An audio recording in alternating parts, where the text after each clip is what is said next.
Could you imagine the world today without your favorite social media platform or the 2 day delivery of your stuff from Amazon? I'm here today to briefly detail the beginnings of the global communication utility that is utilized by approximately 5.5 billion people daily.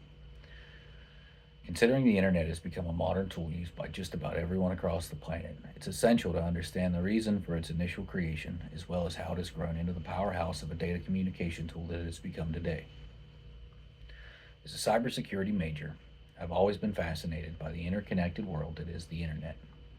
Over the course of the last few weeks, I have conducted thorough research on the internet's history, including its humble beginnings as a way to connect computers across the network using ARPANET.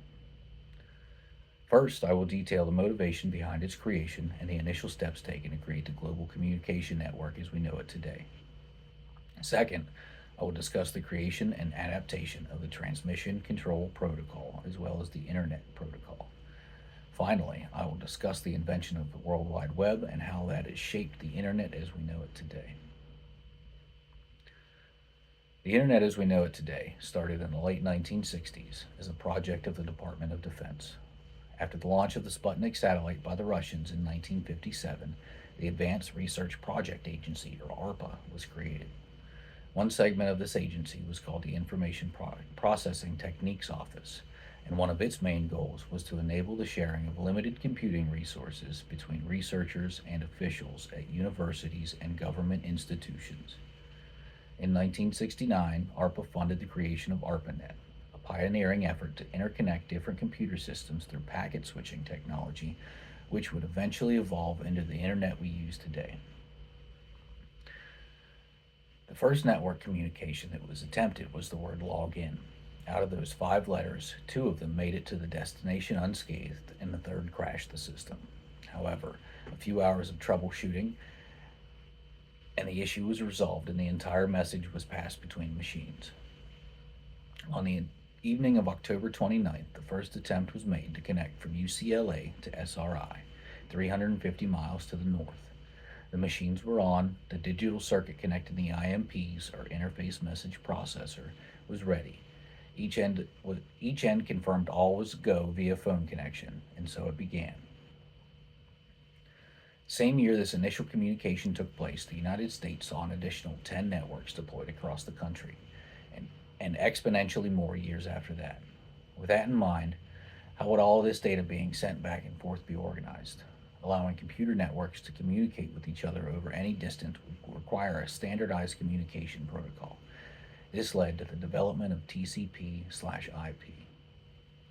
The Transmission Control Protocol/Internet Protocol, or TCP/IP, as it is more commonly referred to, was developed by Vint Cerf and Bob Kahn. Their goal was to create a protocol that allowed different types of computer networks to communicate with each other over long distances. In early 1973, the network had grown to 35 nodes and was connected to 38 host computers. That year, Norway and England were added to the network, and traffic had expanded significantly. In 1974, Vint Cerf and Robert Kahn developed a set of protocols that implemented the open architecture philosophy.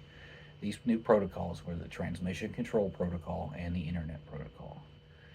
The Internet Protocol was the first of these two to be created. The Internet Protocol addresses your device's address on the Internet.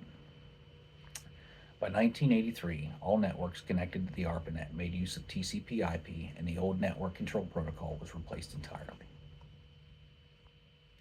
These early, these early versions of interconnected computers were mainly used for military and research purposes, but that did not stop the network from growing. The mid 1980s saw commercial use of the Internet begin to expand, and by the late 1980s, the number of Internet hosts had broken 100,000. In the final year of the decade, an English researcher at the Organisation Européenne pour la Recherche Nucléaire, or CERN, made a proposition. The Internet as we know it today began to take its shape when a man by the name of Tim Berners-Lee proposed his idea for the World Wide Web.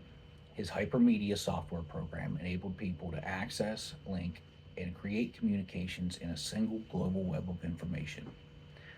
But the lid was finally blown off of the relatively complacent evolution of the internet when, in the mid 1990s, the World Wide Web became accessible to millions thanks to the development of user friendly web browsers, beginning with Mosaic.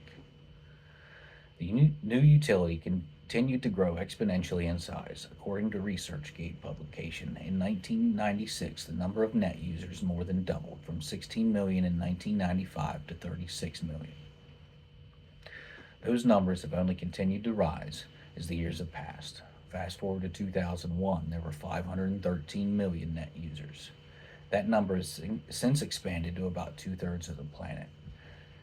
Statista.com says the number of global internet and social media users worldwide is 5.56 billion, with a B. This fascinating place that is known as the internet had an interesting start in the world. I do not believe the people who originally set out to create this network ever had the slightest idea that it would become what it has today. Its initial roots as a means to share limited computing resources grew into something much more than that.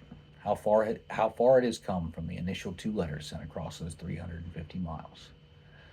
The creation of TCP/IP protocols allow all types of different computers to communicate with each other today.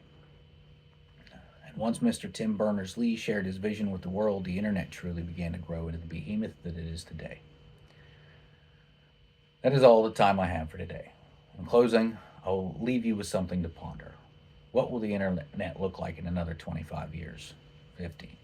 The vast amount of progress made in this technology in the last 30 years or so has been astounding. Where can this connectivity take us from here?